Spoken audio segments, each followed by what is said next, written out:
we follow Makoto, a restless nomad who refuses to settle in one place. He drifts from village to village, burdened by a singular mission to hunt and exterminate every ghoul he finds. Upon arriving at the city of Arslan, he had barely entered the gates when a young woman sprinted toward him, completely out of breath and clearly in a state of sheer panic. She halted right in front of him, begging with desperation. She spoke with urgency. "Please save me from the guards pursuing me, and I will compensate you with a grand reward." This fugitive was Saltarine, the kingdom's princess, infamous for frequently evading her security detail. She possessed a wild desire to sneak out and explore the wonders of the wider world. Such boundless ambition, her relentless escapes, were simply her way of chasing a dream of total freedom and adventure. Soon enough, the royal guards appeared, hunting for the princess. They interrogated Makoto, but he calmly deceived them, keeping Saltarine's location a secret from them. The soldiers moved on, and once the coast was clear, Saltarine came out, looking incredibly relieved and thankful. She thanked him for the help. She promised to reward him with a delicious meal. She led him to a shop and bought a single pie. What a stingy princess. She then showed him around town. The citizens clearly loved Saltarine and were quite used to her habitual attempts at running away. It was normal to them. Eventually, they returned to the castle, where Saltarine prepared a dinner for Makoto. She claimed she had improved his mood with the food. She demanded he share stories of his adventures. She hated the boring city. Makoto warned that the outside world was lethal and she would die. Saltarine refused to believe his grim outlook. Feeling suddenly downcast, she quietly mentioned it was late and she should go to sleep. However, just outside the city walls, a massive army of ghouls amassed, ready to overrun the kingdom. The following day, while walking, Saltarine confessed that she desperately wanted to join Makoto on his journey. Makoto shut her down immediately, warning her that the road was grueling and unforgiving. He said the path was hard and would likely cost her life. Hearing his harsh tone terrified Saltarine, causing her to instantly give up on the idea she had been harboring. Meanwhile, a ghoul infiltrated the royal palace, posing as a commoner requesting an audience with the king regarding a trivial issue. In the throne room, he removed his hat. He revealed giant horns that caused the king to recoil. Shaking, the king stammered, asking his identity. The monster laughed mockingly, confirming his nature and stating he was there with a demand. He delivered a very clear and violent message. Provide 30 sacrifices monthly, or I will annihilate your kingdom and everyone inside. The king trembled in fear, paralyzed by the sudden threat of total doom. A guard tried to intervene, but the ghoul slaughtered him in a fraction of a second with zero effort. The intruder coolly told the king that this death didn't count toward the quota, then simply walked away. As the creature left, he spotted Makoto strolling alongside the princess nearby. The ghoul froze in terror. His face twisted in panic, and he sprinted away immediately, desperate to escape before Makoto could see him. Why was he so suddenly afraid? Makoto noticed the fleeing figure. As he turned his gaze, his entire demeanor shifted. The light left his eyes. They were replaced by dark, murderous intent, radiating an aura that suggested immediate and catastrophic destruction was coming. Saltarine turned to speak, but he had already vanished into thin air. Scared and baffled, she ran back to the palace, hearing chaos erupting inside. Inside, the king was paralyzed. He was unable to formulate a plan against the threat. The people were split. Some demanded war and confrontation. Others insisted on offering sacrifices to prevent total annihilation. Seeing Saltarine, the king sighed deeply and said he had a confession to make. He asked if she still wanted to leave the country. "Very well. I grant you permission." Shocked, confused, she asked what was happening. Just then, the soldiers raised the alarm. A vast horde of monsters is approaching the gates. Saltarine rushed to look. Suddenly, a strange sensation hit her body. She wondered what was happening.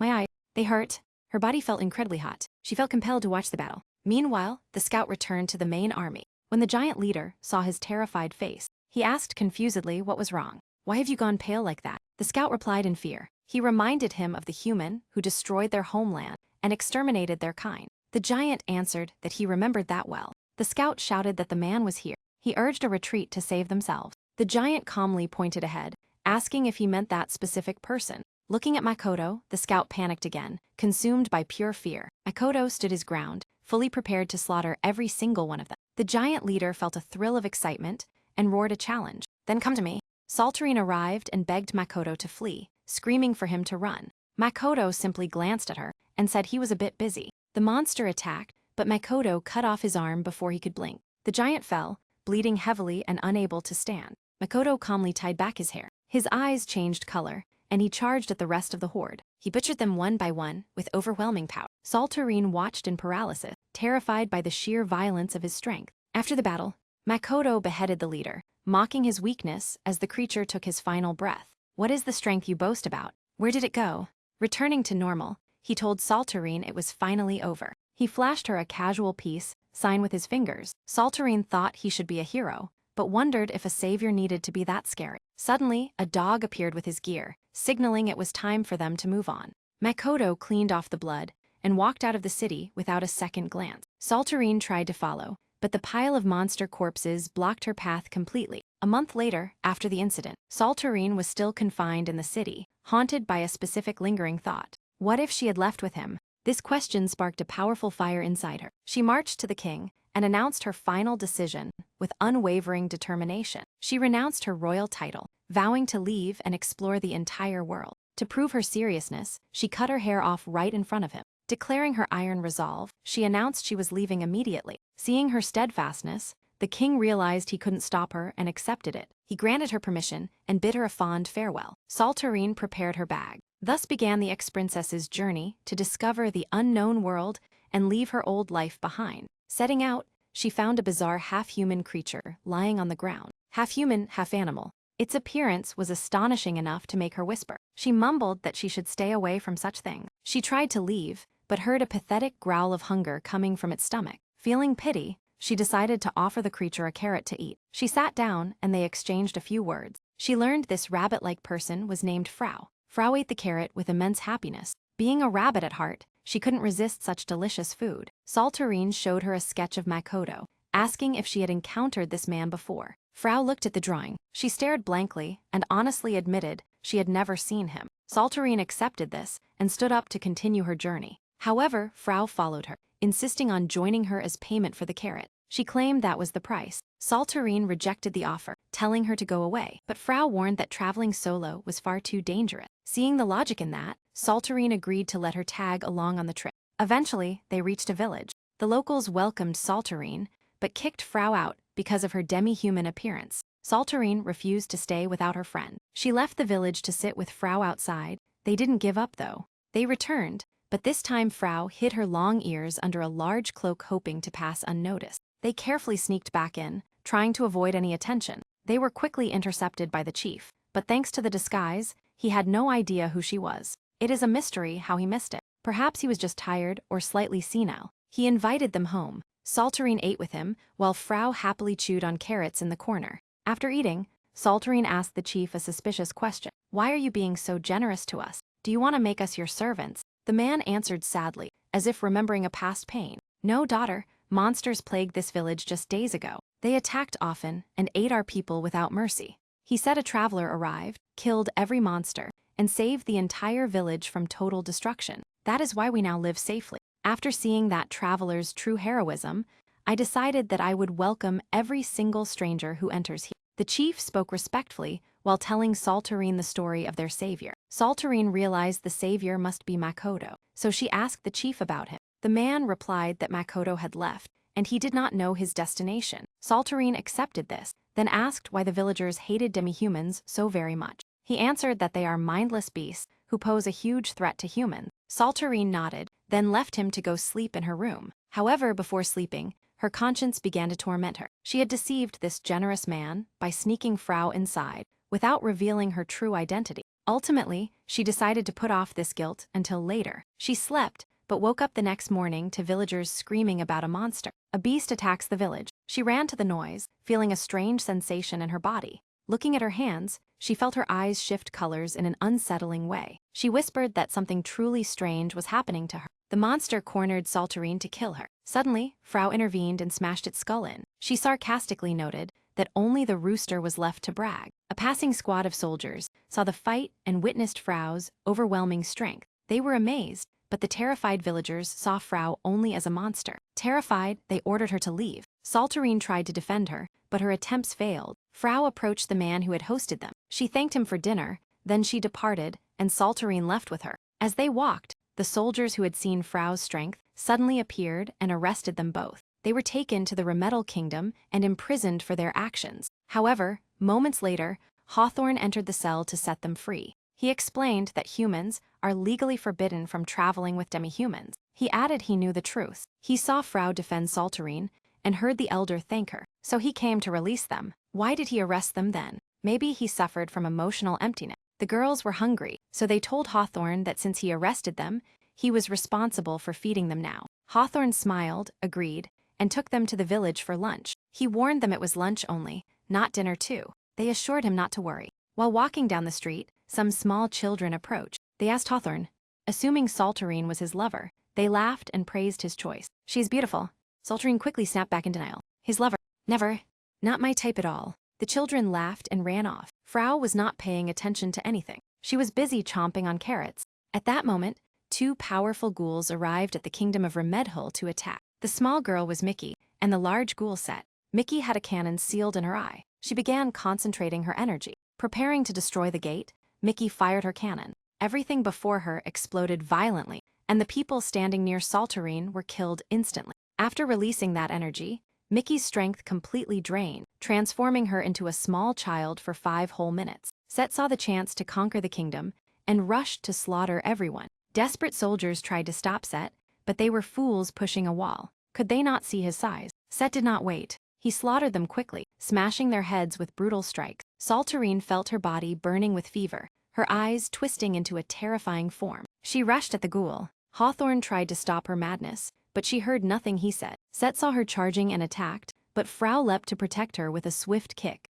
It did not affect him. That disgusting ghoul required an entire army to defeat. Frau shouted at Hawthorne, "Take Saltarine and run. I will handle this." Frau launched many attacks against Set, all to no avail. Hawthorne began evacuating the villagers, but when he looked around, he found that Saltarine had vanished. We all know where she had gone. At that moment, Frau was close to death. Set prepared a finishing blow, and Frau had nearly surrendered to her grim fate. Saltarine's voice tore through the despair, yelling at Frau not to quit. These words gave Frau strength to gather her power and strike the ghoul mightily. Immediately after, she collapsed unconscious on the ground. That is the expected outcome for anyone taking Saltarine's advice during life and death. Set saw Saltarine and sneered mockingly that she had returned again. "Very well, come get your punishment," he said, charging to kill her. Saltarine felt her body grow hotter, and her eyes shifted more. Her condition had reached a catastrophic point. Set attacked her. With a single swift movement, Saltarine sliced his massive arm right off. What a miracle! Finally, the girl showed some usefulness. Elsewhere, Mickey the second ghoul sat under a tree outside. She waited for her strength to return to attack again. Suddenly, Makoto appeared before her, saying hello in a chilling voice, and the girl froze in shock. She had not sensed him. Makoto sliced the tree in half and told her to prepare. "I will cut you."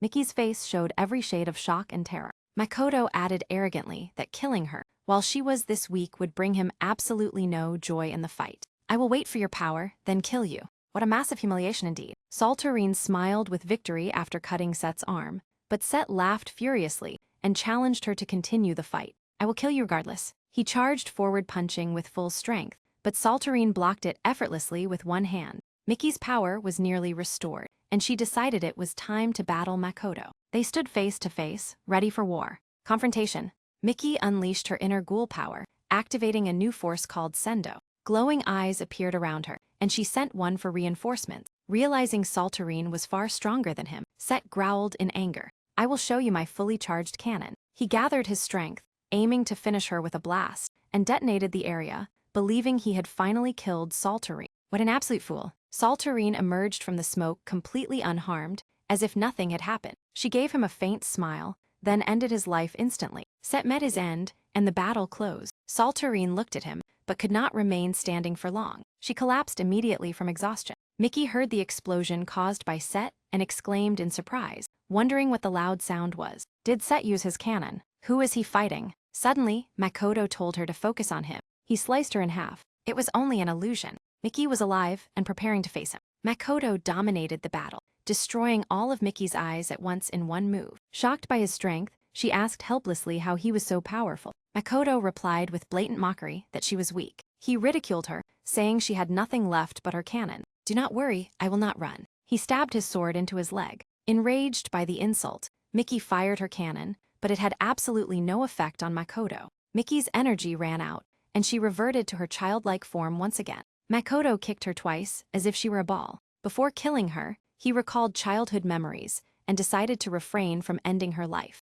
Instead, he blinded her eyes and snapped her horn, stripping her of the ghoul power she possessed. As Makoto left, his dog appeared. Yes, astonishingly, a talking dog. The dog said he smelled Saltarine nearby, noting she seemed to possess the same power as Makoto. Shocked, Makoto replied that he was truly shocked. Deeply shocked, he added that they should go and left. A day later, Saltarine woke in bed beside Frau. At first, terror seized her. She thought Set was alive, but Hawthorne reassured her that she had defeated him. Frau recounted everything that happened. Saltarine could not believe she did all that. Doubting it, she said there was a mistake. Hawthorne calmly said he needed her, and Frau for something important. He took them to the guards. The guards were impressed they saved the kingdom, paying no attention to Frau being a demi-human. Hawthorne led them to the prison to show them Mickey, found unconscious outside the kingdom. He noted Mickey was a dangerous ghoul who could attack again anytime. He summoned Saltarine and Frau, because only they were capable of facing her now. Saltarine immediately agreed and entered to see Mickey. Mickey woke up, backed away in fear, and said bitterly that she was a ghoul who would kill them when her power returned. She gathered her remaining strength and threw a weak punch at Frau. Seeing Mickey, Saltarine found herself drawn to her personality and her strength. She asked for her story. Mickey said she would be fine if not for the boy who beat her, broken her horn, and left. Saltarine was shocked yet thrilled, realizing that Mickey was clearly talking about the traveler Makoto. Saltarine warned her that the guards execute ghouls. Mickey looked down, defeated, saying it made no difference. Life has been cruel enough. These sad words stirred Saltarine's emotion. With gentle determination, she said she would take care of it. Saltarine instantly ordered Frau to break the cell door open. She grabbed Mickey and escaped. The guards rushed to tell Hawthorne the ghoul escaped. Hawthorne calmly asked if Saltarine and Frau were safe. The shocked guards replied that they were the ones who helped her escape. Hawthorne and the guards charged in pursuit. He reached them, trying desperately to stop them. But Frau fell down. Hawthorne shouted loudly, yet none of them paid him the slightest attention. A guard brought Hawthorne a horse so he could catch them at the gate. In an instant, the entire place was blasted off the earth. Everyone froze in shock. Unable to grasp what happened, a masked ghoul appeared beside them before they could process it. This was the reinforcement Mickey had summoned. His name was Sumeragi, known as the Masked Ghoul. Sumeragi approached Mickey with a mocking tone and obvious disdain. I did not realize destroying a kingdom was so difficult. Wait, only 3 humans died here. No, I mean 4. He referred to the 4th. Mickey yourself. Mickey snapped back sharply. You insane? I am a ghoul like you. Sumeragi responded with scorn. Where's your horn?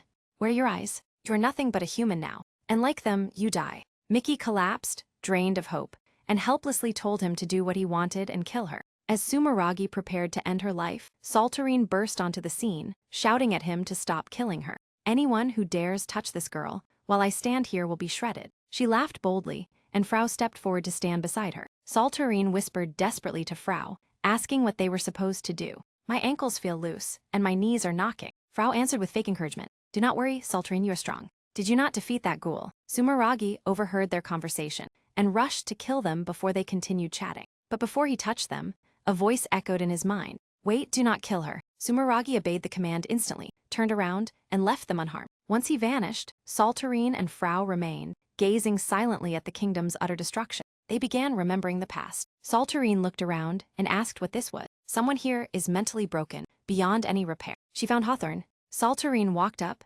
slapped him hard, and sharply ordered him to wake up immediately. Stay strong, Hawthorne.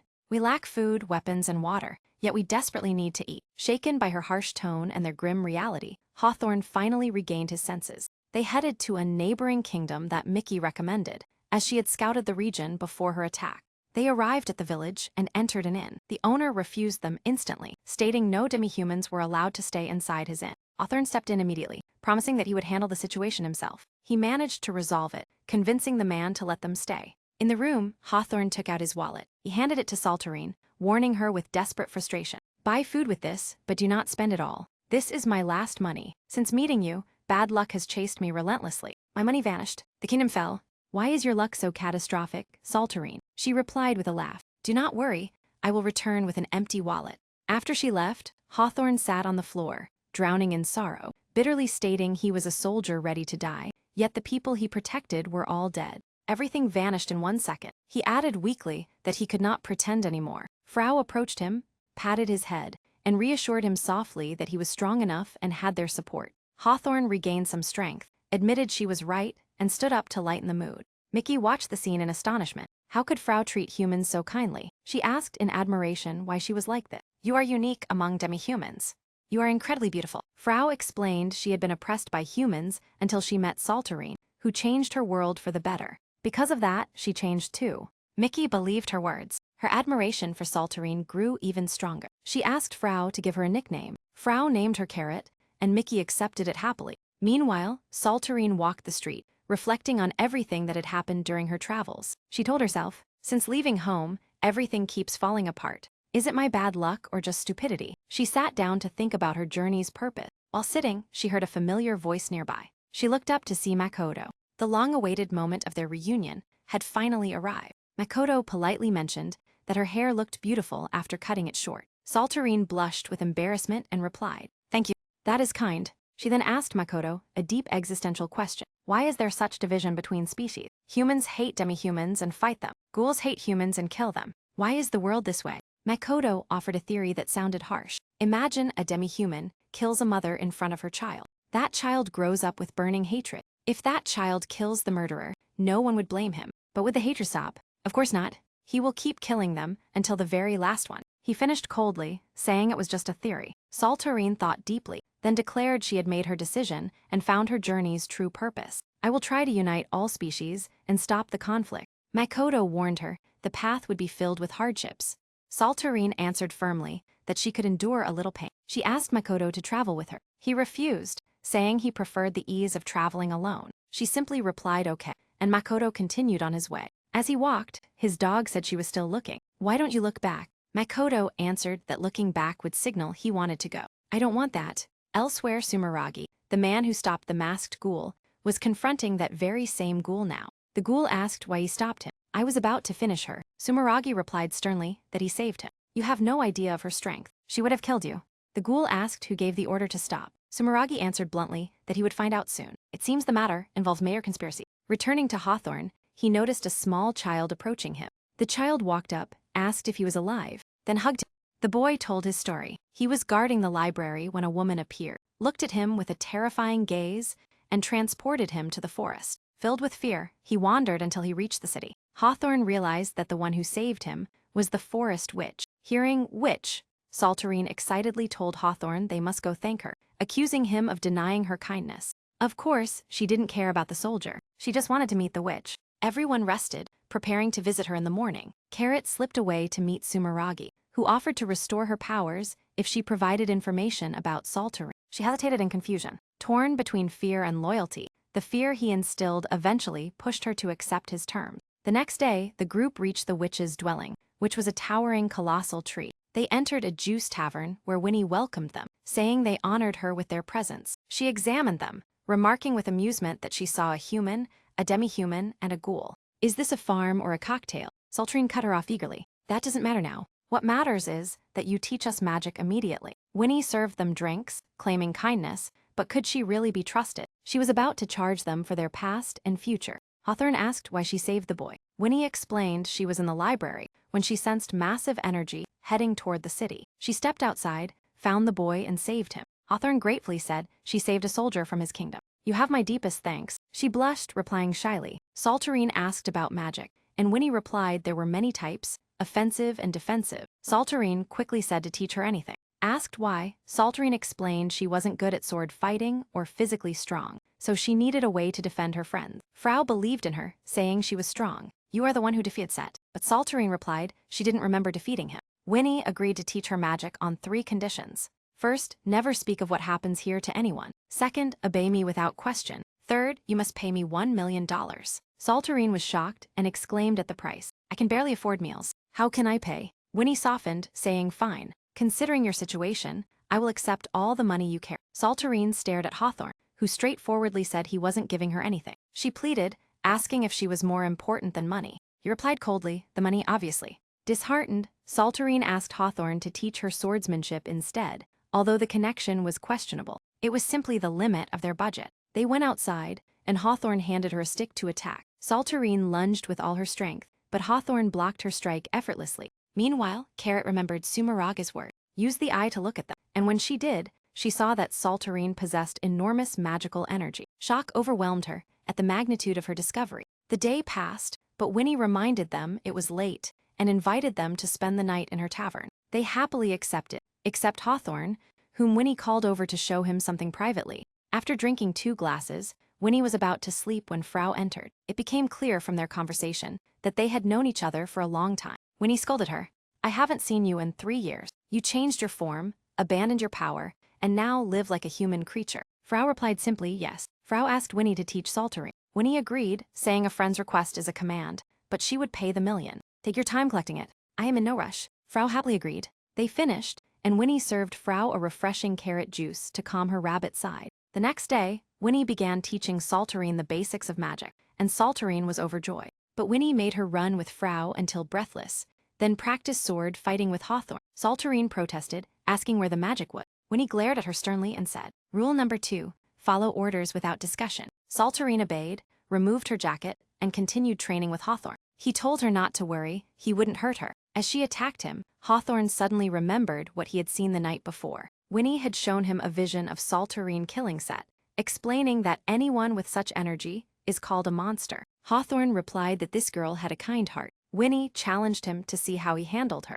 Back to the fight, Saltering fainted, and Hawthorne dropped her to the ground. He said this was a basic of swordsmanship. "Knocking you down with my leg." Winnie watched, murmuring that Moria gave birth to a good boy. "Hawthorne protects Saltering, just as your grandfather protected my grandmother." "Damn it, can you believe she is her granddaughter?" Suddenly, 2 figures appear, one from the lizard folk and the other an elf. They came to Winnie, seeking her help in eliminating a sealed ghoul in the forest. She took them inside and asked for detail. They explained a ghoul destroyed a kingdom 2 days ago. As judges of their land, it was their duty to protect it. Winnie agreed to help break the seal, but on one condition: Saltering and her friends had to come along. They reached the location, and Winnie began breaking the seal placed on the ghoul. Saltering tried talking to her, but the lizard man snapped sharply. "She's working. Stay back. Enough of your meddling." Saltering chatted casually with the lizard man, and Frau and Mickey observed that she made no distinction between species. Meanwhile, Hawthorne approached the elf captain and asked about his soldiers. He hadn't seen them. The captain said elves specialized in arrows and were hiding among the trees.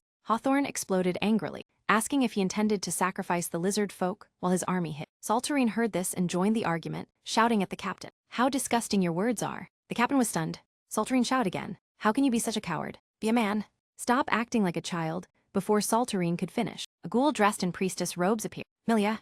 Everyone was shocked. They had expected the sealed ghoul, not her. Milia noticed Mickey and assumed she had betrayed the ghouls to side with the others. She said she would destroy her. Saltering heard her and shouted that she was the one who dragged her here. "If you want to blame, blame me." Milia, furious, removed her hat. It is baffling why they wear hats if they are just going to remove them anyway. She attacked them with her hair, but Frau blocked the strike elsewhere. Sumeragi and the masked ghoul were the masterminds behind all these problems. Sumeragi sent Milia to test Saltering's strength and that of the sealed ghoul. The masked ghoul saw Makoto passing by and said joyfully that he was hungry. "I'll have him for lunch." Sumeragi replied regretfully. He should have passed another time. Before the masked ghoul could finish speaking, Makoto had already launched his head into the air. Makoto explained he approached suddenly, so he didn't know what to do except end it with one strike. Was I supposed to pretend to struggle? The head was stunned and asked who he was. "How are you this powerful?" Makoto replied with lethal calm, "I am the one who will wipe out all ghouls."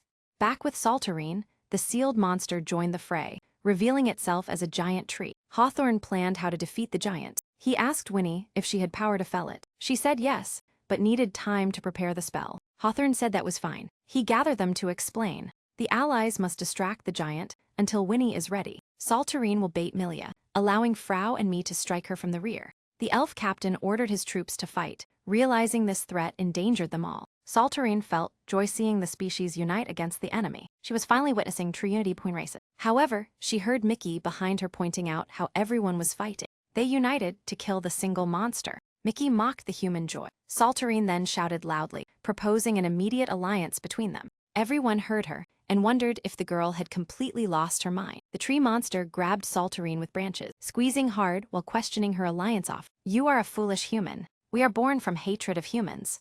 The thought of alliance makes my non-existent stomach ache." Squeezing her much tighter, the monster dared her to say that word again. Frau tried to help, but Milia stopped her. Seeing this, Saltering became consumed by rage. Her eyes shifted as she shattered the trunk, shouting she would teach manners. Winnie ran over asking if she was okay. Saltering answered calmly that she was beginning to control this strange new power. Makoto tried to kill him, but the ghoul grabbed the sword and suggested they discuss this peacefully first. Makoto looked thrilled, and the situation seemed ready to escalate. Saltering stared at Milia with a gaze full of murder. The tree monster noted her power, was the exact opposite of their energy. He claimed her existence was a mistake. This revelation shocked Saltarine deeply. The monster continued, saying if she truly wanted an alliance, she should kill herself immediately. Winnie yelled to ignore him. He speaks out of fear of you. Saltarine asked if she really had power to kill them. Winnie said yes. She confirmed it was true. Saltarine made her final choice. She shouted at the monsters, reminding them that she offered peace earlier and they refused. I retract it. Ally with us now, or I will wipe you out. Milia raged, binding Saltarine with hair, claiming she had let her talk for too long. Saltarine laughed, cut the hair, and punched Milia hard, knocking her straight to the ground. Milia smiled wickedly at her. The tree monster noted that Saltarine had just laughed during battle. You surely enjoy the fighting. I also used to love killing humans just like you. Saltarine retorted with sharp words. Do not compare us ever. We are different. I am human. I have feelings.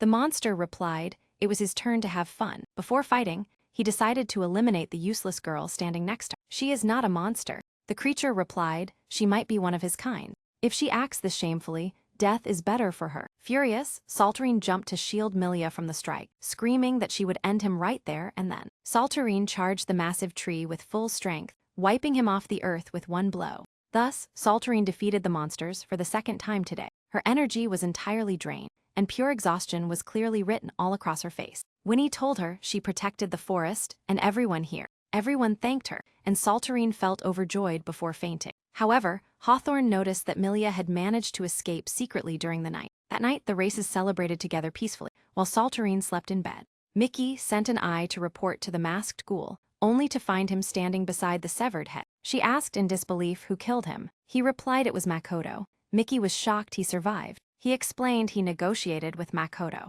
resulting in an agreement to establish peace between humans and ghouls. Meanwhile, Makoto's dog noted this was the first time he trusted a monster. Are you sure?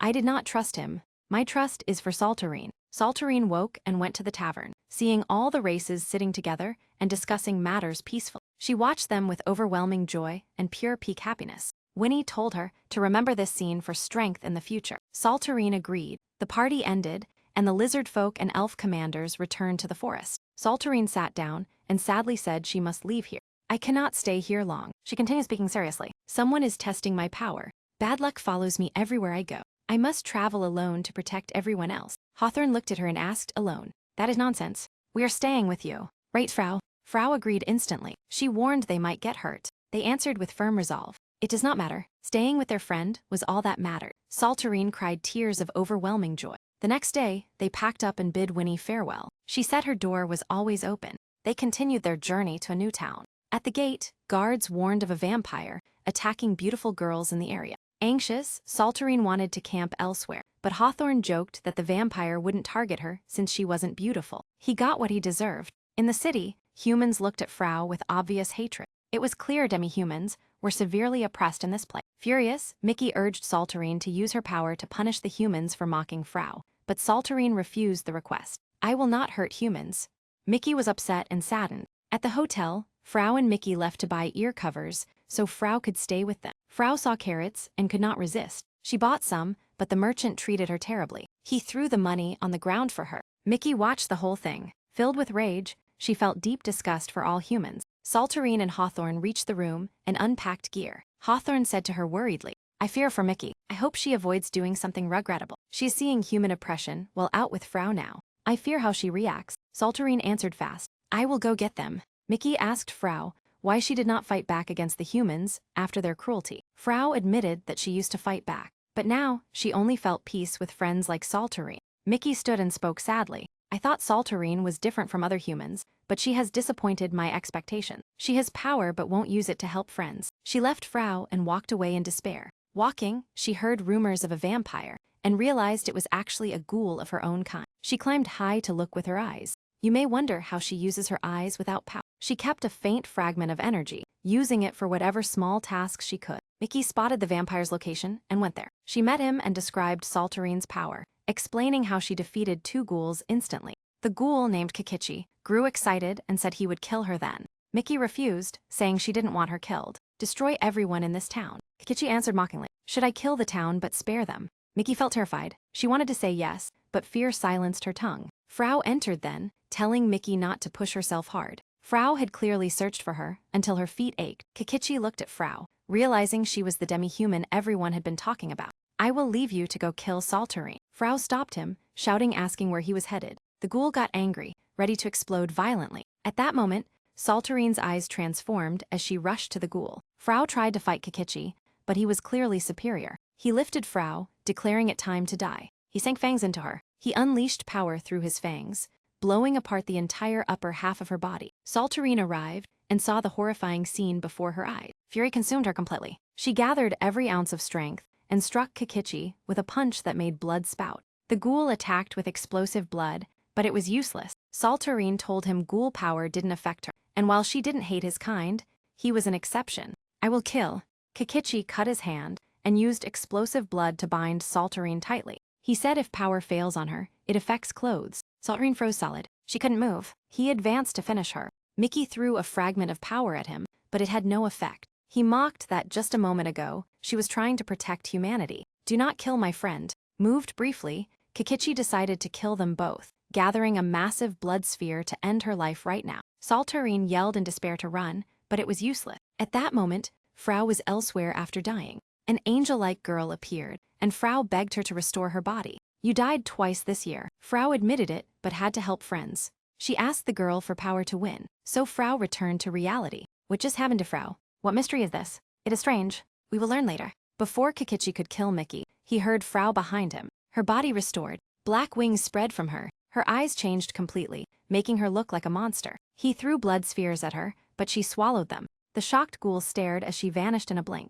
A second later, she had already pierced his heart through. The ghoul fell, and Frau collapsed beside him. Her power was fully spent. Saltarine and Mickey were stunned and speechless at the sight. Dying, the ghoul whispered that he would finally rest now.